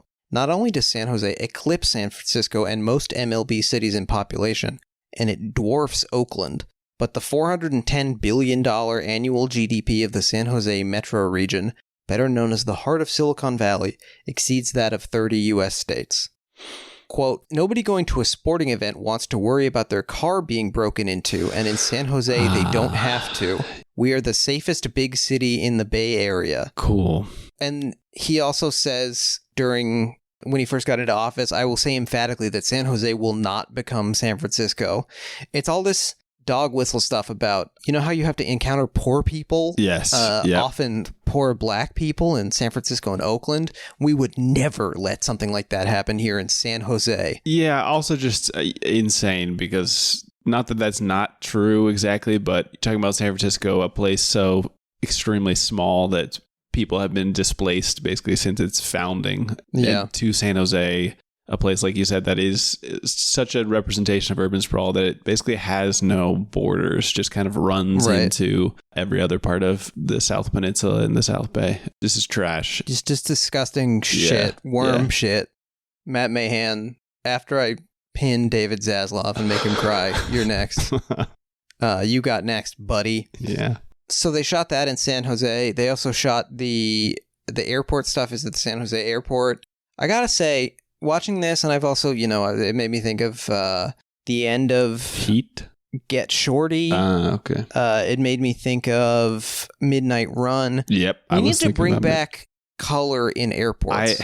I gotta tell you, I talked to my beautiful podcast girlfriend also about the Los Angeles airport, an airport she's been to, because I was thinking about Midnight Run, and I said, they got these plants in here. They got all this weird brown. We gotta bring back brown. airports that look like Police Story 2 is happening in them. There's this it's so early 90s mall look that is so much better than everything. They make everything the color of the fluorescent light bulbs. Yeah. To begin with, dog shit. Airports used to look better.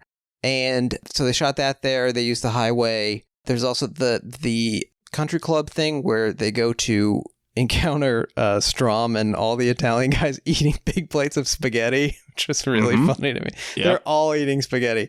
This is the Montalvo Arts Center in Saratoga. Are you familiar with this arts center? Not familiar with that. Okay, I've been to a fancy restaurant in Saratoga where they had a variation on the Baked Alaska that they called the Baked California, which I remember being very good. Could not tell you what was in it. Okay. Anyway, so yeah, they shot that in San Jose, but the film takes place in Los Angeles. So we've got these German car stealer magnates, Strom and Liesel, his gun moll, Sonia Braga as your classic kind of woman who's even more violent and unhinged than the men. Yep. Yeah, has very few spoken dialogue. And look, Sonia Braga is going to give you she's going to give you face. She's going to give you her hair is looking incredible in this movie. She's got like a big scary tattoo on her arm. Like she's muscular. She looks cool. Physically, she's a very impressive presence. But yeah, she basically doesn't talk in the movie. And so they're boosting cars, and Clint is now, he's got a vendetta because they killed his partner, and the rookie is going to go, he's dragging the rookie around, and he's basically getting in the way of Clint acting outside of the law to exact revenge. Yeah, he starts as a do-gooder, rules follower. There's a moment where he gets surprised by Sonia Braga from behind because he doesn't want to shoot a woman, basically. Yeah. She says, amateur. And he also opts not to kill two dogs at a junkyard. Later, he has completed his transformation into an actual cop. The film basically, it's separated into two halves. It's him acting like a fucking pussy by following the rules, and then him getting basically activated and learning that he should be Dirty getting Harry. Blue pilled. Right. Yeah. And this is where, I mean, there's these two sequences in the Latin bar. Yes. Biker bar. Latin biker bar, where first he gets, totally humiliated. His badge is stolen by Loco, and cigar smoke blown in his face. They basically give him a wedgie. Meanwhile, Clint is shaking down an informant played by Paul Ben-Victor. Paul Ben-Victor you might recognize from basically everything you've ever seen. He is Vondas in season 2 of The Wire, which he is. That's, I think, top of the list for maybe me. the best season of The Wire. Fight me. He is in the wonderful film Plane, starring Gerard Butler. I gotta stand Plane. He's in Paul T. Goldman. Have you seen Paul T. Goldman? I have not seen Paul T. Goldman. It's very good. He shows up in it briefly. He's in a million things. He's in The Irishman, and then he's also in shit you've never heard of. He is in the Ben Affleck Daredevil movie. Oh, he plays Mo Howard in a Three Stooges TV movie from 2000. Cool. Did we talk about this before? I don't think so. Who else is in this? Michael Chiklis is Curly. That's interesting. Joel Edgerton is in it? What the fuck? All right. Sorry. Hold on. He's in Tombstone, True Romance, Cool World, Cagney and Lacey with our friend Tyne Daly. Yeah. So, but Paul Ben-Victor is a Jewish actor. His parents are Victor and Leah Friedman, and he's playing a Latin informant named Felix, whom Clint tricks with a bag of talcum powder that he says is coke in exchange for information, which he then throws all over the place. What happens next?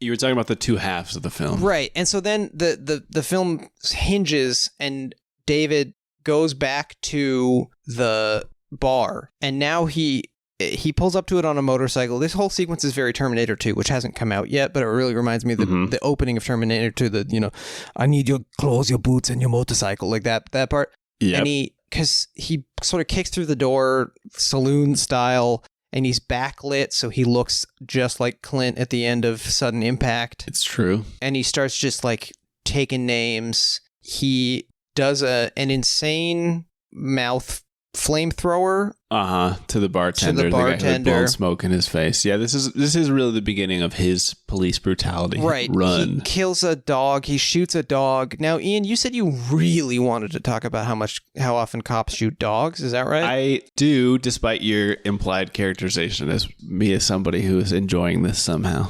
I'm a sick freak, but not that type. So I do want to talk about this, because this is how you know the film is propaganda initially, because the rules following cop doesn't shoot the dogs, when in fact, this is one of the things that cops most like to do. And I want to be careful here, because it is so ridiculous that it's hard not to approach it as an absurd thing.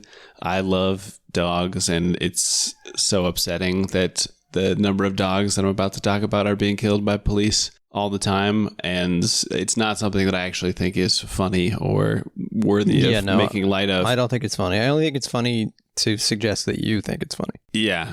So we had a report in 2018, DOJ report. Maybe you've heard of these guys. They estimated that 25 to 30 dogs are being killed by the police every single day in the United States. You said it wasn't funny, but I started laughing. Yeah, that's what I mean. It's just hard not to, laugh down the absurd here. That puts the accounts annually at about 10,000 dogs. I also promised you that I wasn't going to talk about specific stories, but I do feel the need to bring up, I'm not going to talk about these beautiful dogs. That's too much even for me to handle. But I will say that in 2016, this is representative of another reason this is so awful, not just because all these dogs are dying, but an LAPD officer shot a dog and hit a bicyclist behind the dog. 2017, LA Sheriff Department officer trying to shoot a dog killed someone behind the dog. So this is just so they can't even shoot dogs properly. They cannot even shoot dogs properly. And I'm going to reference the great journalist who does an excellent job of bringing police abuse to bear for the public, Radley Balco. I'm not sure how it's pronounced. He talks about the fact that obviously relative to police killing of humans, this is maybe not the most important thing, and we don't want to be like white activists caring more about animals than actual human beings. But I think because there is such public love and actual presumed innocence for dogs that unfortunately Americans are not inclined to extend to minorities in the United States, I think it's worth talking about just to give people a sense, the type of people who are maybe resistant to hearing about police brutality or believing that it's not justified. This is just the kind of shit they're doing all the time.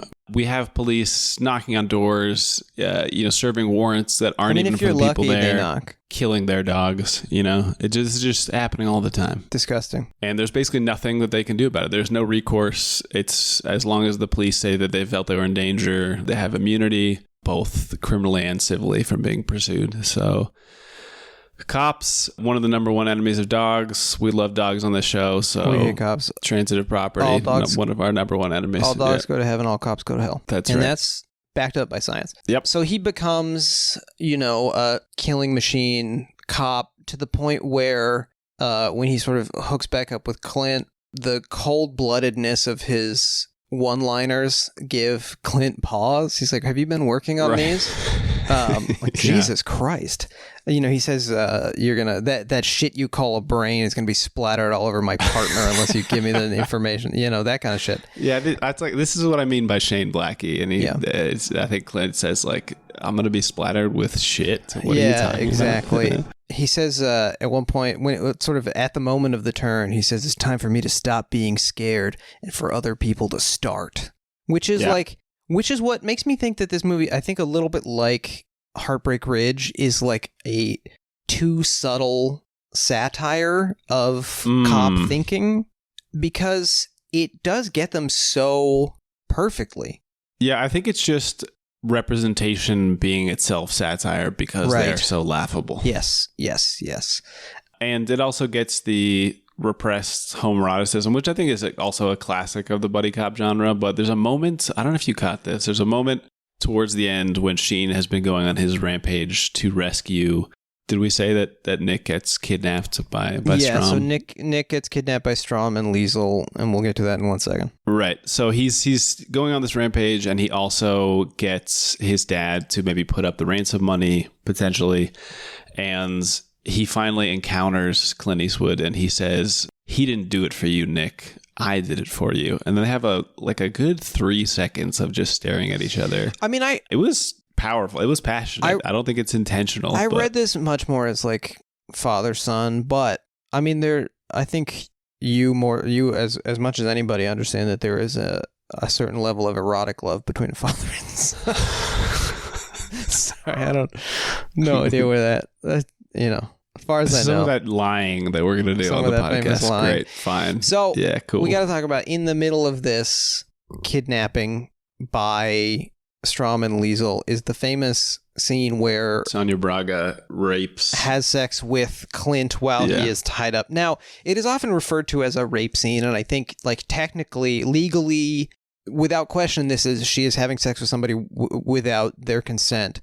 But the way that the movie plays it and that Clint plays it, it really feels like almost he is so tough that he cannot be so demeaned as to be raped. Well, I think there's several, and then it becomes the butt of jokes afterwards. So again, the film doesn't know how to handle this at all. I mean, but I think in the moment, I'm reading this as, is it possible for the ultimate tough guy to become the sub to Sonia Braga's dom? Yeah, I mean, so again, maybe not rape, but she's, cutting him and demeaning him. This is the kind of shit that people pay a lot of money for, and I think often cops. It's borne out that cops pay a lot of money for this, or at least highly placed politicians who select police chiefs pay a lot of money for this. She says before he's tied up and she's like cutting his face with a razor blade and says, "You think you're a real man, don't you? A real tough American guy. Pigs are all alike. Without their badges, they're only half men. Without their guns, they're nothing at all. Are you any different? You better be, because I hate anything useless." And she's basically saying she's cock shaming him. Yes. Yeah. Yeah. She's doing humiliation kink stuff to him. Yep. But I think her characterization of the Freudian derangement of police is correct, is on the money. I agree. Yeah, that's right. And she and Strom both wear a silver bullet around their neck that they're going to use to kill themselves if one of the other is killed first. And she puts it in his mouth. She basically makes him fillet her. Yes. Yeah. And the reason that I think it's hard to consider him, he doesn't act like he has been assaulted, and granted the response to sexual assault is right. We're not as variable as not allowed. Yeah. Everyone has their own response to it. I don't think the film is doing a repressed thing when It's not doing tightrope at all, I will say. The Sheen it's not character says that she sat on his face, and he objects that she did not sit on my face. As because it would be emasculating to perform oral sex on a woman. Yeah. Yep. But I think the reason for that emasculation is that it suggests that you are willing to pleasure a woman without receiving pleasure yourself, which then implies that he must have been receiving pleasure from her having sex with him. Anyway, then he breaks out of this. He chokes a guy over the edge of an elevator shaft, which is really brutal. And then they get in a car, which they drive out the window of this warehouse while it explodes behind them. And there is a funny one-liner mid-explosion, which is... It's true. So Looney Tunes to me. Yes. Yeah. They end up chasing Strom and Liesel and company to an airport, as we mentioned, the San Jose airport. And then I think also they shot some of it in the Mojave Desert at a Mojave airport. But Sonia Braga with a submachine gun in a jumpsuit getting onto a plane is not at all unreminiscent of the Entebbe style skyjacking that we've talked about on the pod. Yep. And this is where Strom reveals himself to be completely cold-blooded. He starts killing his own men, I think just to decrease the split of the money that they've got. And for a while, Clint and Charlie Sheen are chased on foot. They're on foot, and Xander Berkeley's driving not a on Learjet. the tarmac exactly, but on the grass between parts of the tarmac. It's not a Learjet. I mean, the airplane dorks on IMDb are going crazy explaining that there's a bunch of different planes used, and some of them are one plane disguised to look like another plane. Because, it's not a passenger plane that clips the wing of the private jet. It's another plane. What finally happens, is that it gets caught in the middle of a plane that's landing or taking off, like an actual passenger liner, and explodes. They explode. Yeah, which is cool. It's also extremely wild. It's cool. Look, it's cool. Yeah, it is cool. And then it's cool. There is there's much fighting in the terminal itself, which culminates with the Charlie Sheen character executing Sonia Braga from behind. Yeah, which he executes her from behind. There's some implication of it being justified because she has a gun and is maybe turning around to shoot him. But in case you thought the film was going to live in that gray area, what happens next? Then Raul Julia is shot not immediately fatally and collapses pretty hilariously onto a baggage carousel and is being dragged around by the baggage carousel. And Clint just gets on top of him and shoots him. He drops a line about, there's 100 reasons why I shouldn't shoots kill him in you the right now. Fucking head. Yep. And this is very clearly meant to be a triumphant culmination of him getting back for the humiliation he's been affronted with. And then at the end, he becomes the lieutenant.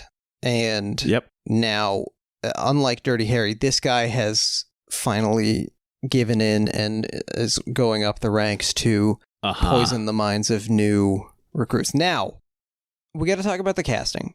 And the casting will lead us into my big brain reading of the film. Okay. So you got Raul Julia, Puerto Rican, and Sonia Braga, Brazilian, as Germans. Important to note that there are Germans in Puerto Rico from the early 19th century. After the Jones Act in 1917, Puerto Ricans can be conscripted into the U.S. Army, and so there are Puerto Ricans who go to World War II and then they stay in Germany afterward. There is a German restaurant in San Juan called Casa Bavaria that is famous enough that Bill Clinton apparently ate there once. Also, speaking of the Nazis in Puerto Rico, just a little fun fact, the U.S. tested high estrogen birth control pills on Puerto Rican women because they couldn't do it to continental United States women without getting caught. So just a little Nazi flavor down there in Puerto Rico. And you also have a large German immigrant community in Brazil, going back again to the early 19th century. Southern Brazil is home for quite a while to some self-contained German enclaves, like entire communities where only German is spoken. And then in 1999, there was a study that estimated that about 7 million Brazilians claim some German ancestry, and German dialects together make up the second most spoken first language in Brazil after Portuguese. So there are Germans in both places. That's not really the point, but there are. And also, most of the rat lines through which Nazis fled Europe to South America. This is what I figured you were getting to. Well, most of them went to Argentina because of the active encouragement of Juan Perón, which I didn't really realize. Right. Some of them went to Brazil. For example, Joseph Mengele died there in 1979. The Boys from Brazil film dramatizes this. And it's also, again, just for fun, important to note that the Catholic Church's complicity in the rat lines. They were a big part of it. Shout out to the Catholic Church. Those guys are bastards. But so, granted, there could be German speakers who look like these people. But I think the movie, we've also got a guy named Matt McKenzie, an actor named Matt McKenzie who plays a character named Wang. We've got Paul Ben-Victor, who's Jewish, playing Felix. We've got, is there anybody else?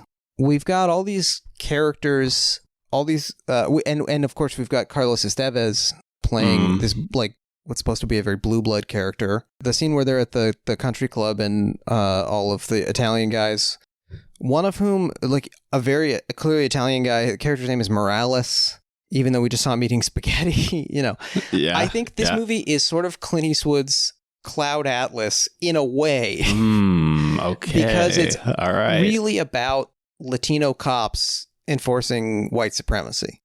Like, I think this is about the Latin... a big part of the history of Los Angeles, particularly. A big thing, yeah. So There's this LA Times report from 2018. I'm getting this from the USC Lusk Center for Real Estate. Must be a really cool center. Would love to work there. But the LA Times reported in 2018 that 13% of those fatally shot by LAPD officers were black, and 67% were Latino, despite the fact that Los Angeles' population is 9% black and 49% Latino. So significantly higher percentage. Disproportionate, yeah. And also, while Latinos make up roughly half of the total sworn personnel at the Los Angeles County Sheriff's Department and the City of Los Angeles Police Department, so half of LA cops are Latino, they are underrepresented in higher positions and positions of authority among sworn personnel. So overwhelmingly, Sheriff Alex Villanueva, former Sheriff Alex Villanueva, rest in worms, get eaten by fucking worms. He's not dead yet. And I'm not going to say anything about the conditions or speed with which the worm should befall him. But yeah, it's overwhelmingly Latino officers carrying out the orders and maintaining the patterns of behavior set by white police officers. And I believe somebody should go look this up because it's been a while since I read about it. But going back to some of the first Latino hires to the Los Angeles police force, which I think were maybe even end of the 19th century or like beginning of the very early 20th century, even they are recorded as having been sort of pressured to play out like an exaggerated form of white supremacy in order to prove their cred, prove their place there. Well, and you know, I think partly because of the fairly vexed definition of Latino or the very broad identity. How much whiteness is present in Latinx. And of how much blackness is invariably present in indigenousness compared to Spanish heritage. Right. There is, I think, within the Latin community, just like within the black community, there is internalized white supremacy, and there is a whole lot of anti-black racism in the Latino community. Yes. That's a big problem, especially here in Los Angeles. Shout out to disgraced city council members Nuri Martinez. Mm-hmm. Who else was on the tape? Gil Cedillo, Kevin De Leon, and of course, Los Angeles County Federation of Labor President Ron Herrera. Yep. There was a leaked tape of them being extremely racist, both toward black people and toward darker complected and perceived to be more indigenous Oaxacans specifically. Yeah. Big up to Oaxacans, big down to Nuri Martinez. So this is a big problem in Los Angeles, as everywhere. Also, listeners probably recall in May of this year, the mass shooting at an outlet mall in Allen, Texas, by a Latino man with Nazi tattoos and a patch referring to right-wing death squads. Of course, the right-wing death squads of South America and Central America, which were referred to so brilliantly by John Milius in the film Magnum Force. Yes. People were confused that a man with Mexican heritage would be a white supremacist, which is very naive because, of course, you may have heard of George Zimmerman, who murdered Trayvon Martin. I mean, this is the racial equivalent of hey, climate change can't be real. It's cold outside, or this is like record cold temperatures. Right. This, if you want to learn about the complexity of the enforcement of white supremacy, just do the tiniest bit of historical research and find that it plays out much more complexly than you might think. There's a really good New York Times opinion piece. Very rare sentence to say. There's a really good New York Times. It's a guest piece, to be clear.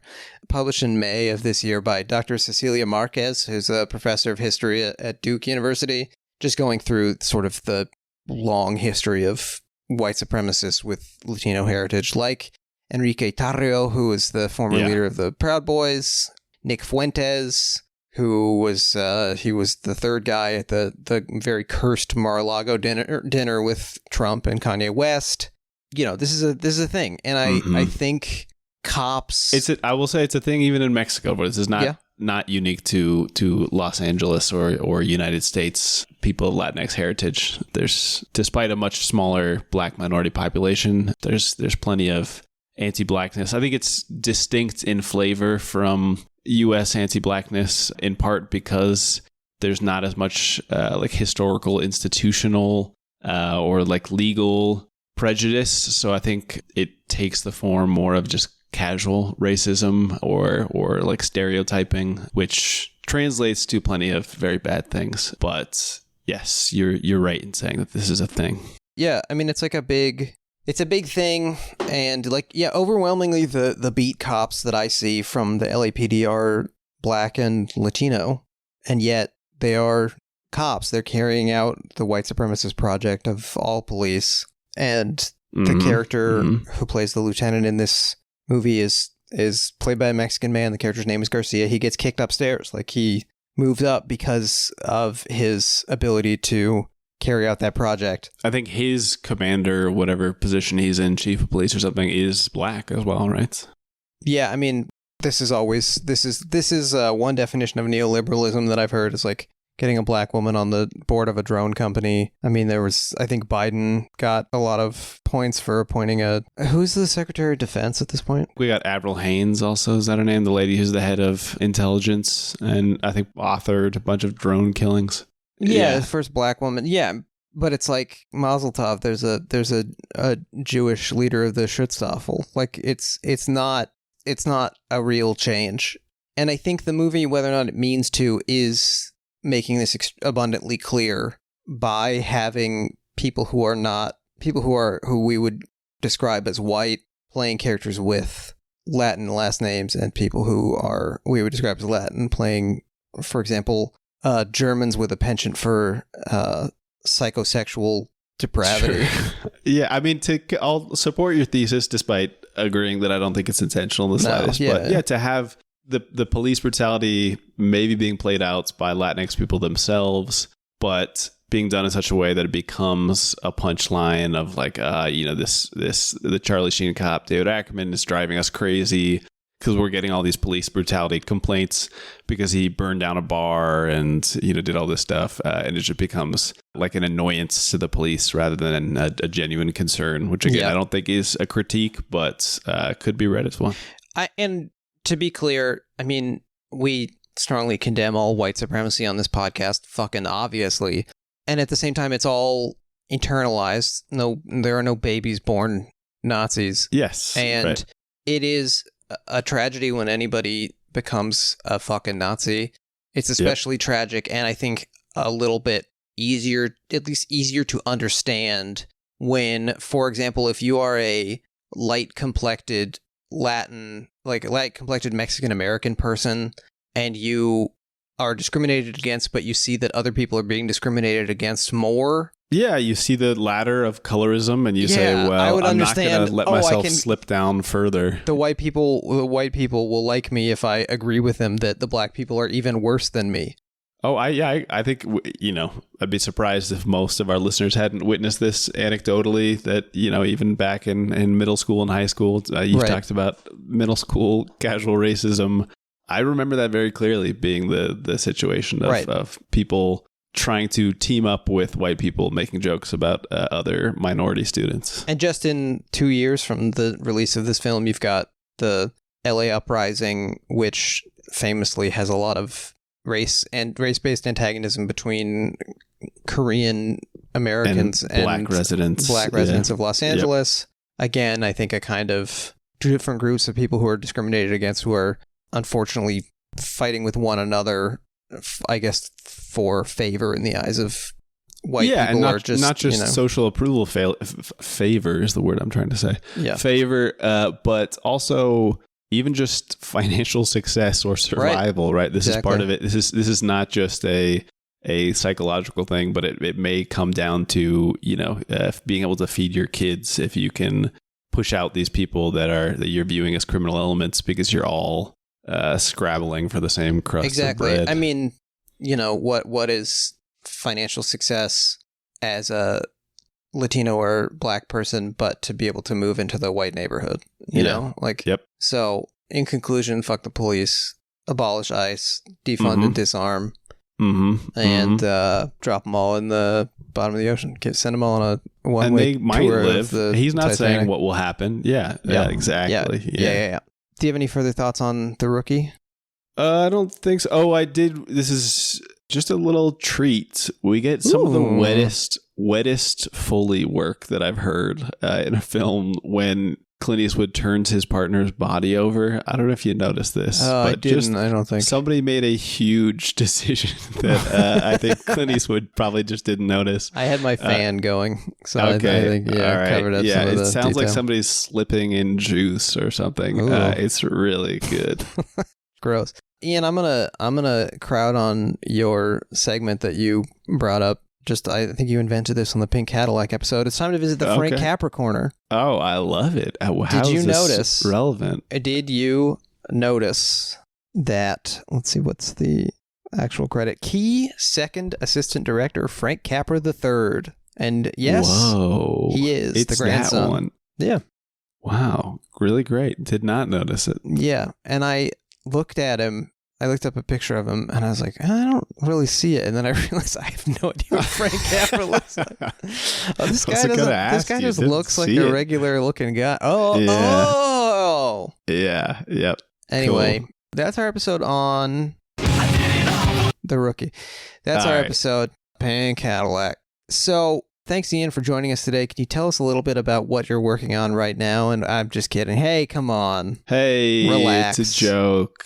We've got next week an important episode, an episode on the film that is the good one. I mean, there's a number of good ones. Like we've enjoyed so many of his films, but this is the one that we both had previously loved. This is the one that's critically adored.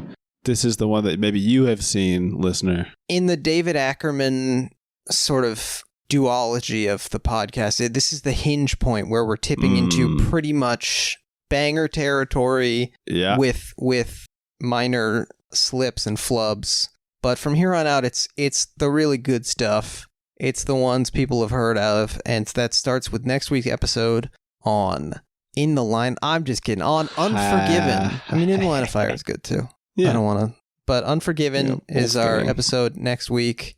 You can watch that. Oh, it says you can watch that. Well, you can't watch it on freaking Napster because of Metallica. Yeah. You can watch that on all the usual places. The movie Unforgiven, the movie Too Good for Max. Ooh. Unavailable. Not here in Mexico. On Max. It's right there on Max. Okay. Well, Montana TV. It's also there. It's fine. Great. It's also there. Yeah. So check that out. Guys. And Ian, real quick, no commentary. We're just going to list them off because this is basically the halfway point of our podcast as well, numerically. Okay. This is the way you want to do it? No commentary? I thought we were just going to save it for the next episode because of how late in this episode it's gotten. We thought we'd do a little top 5 thus far of the films we have seen thus far. I've got mine in chronological order. Oh, I meant to do that and forgot to do it. I will say that I had an easy time picking a top 7. I don't know about you. Oh, interesting. I had a sort of tier 1, but it was hard to narrow it down to 5. It's called World Market now.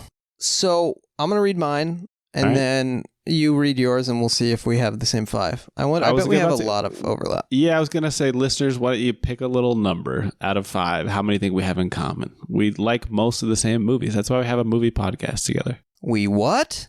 Okay. I've got High Plains Drifter, The Gauntlet, Bronco Billy, Tightrope, and White Hunter Black Heart. These are my top 5 Clint Eastwood films so far. Okay. Ian, what do you got? Right. I got High Plains Drifter. I got Tightrope. Nice. Wow, you really jumped ahead, unless yours aren't in chronological order. They're not. Okay. Would it even be possible? Were there 5? I guess we've reviewed 5 since Tightrope. I got Bronco Billy. I got Escape from Alcatraz. Okay. That was a long list for me. Yeah, and then this was a tough pick for me. White Hunter Black Heart is certainly my number 6, but I went with Honky Tonk Man. Oh, like interesting. Honky Tonk Man also quite good. Yeah, I was looking at Escape from Alcatraz. I was looking at the Eiger Sanction just because I what? I like that. I find that film pleasurable. I don't think it's good particularly. Okay. And I also had such a good time with our friend John Semley, and you would rather drown him in a bathtub. It sounds like. Cut that part out. You would drag his name through the mud, and I exalt him. I guess I did say that, didn't I? Yeah. Yeah, I almost didn't pick Honky Tonk Man because for some reason, emotionally and artistically, I think it occupies a similar place to Bronco Billy. Yeah, for me and you had a somehow. really bad time with the guest on that show, who would be me. Yeah, by definition. yep. I considered Play Misty and White Hunter Blackheart were the toughest ones for me. I thought about Play Misty for me as well. All right. Great. No more commentary. That's it. No more commentary. Thanks, everybody, for listening. Please rate the show. Leave us a review. That helps a lot on the old iTunes and stuff. Subscribe. Click a little button wherever you listen.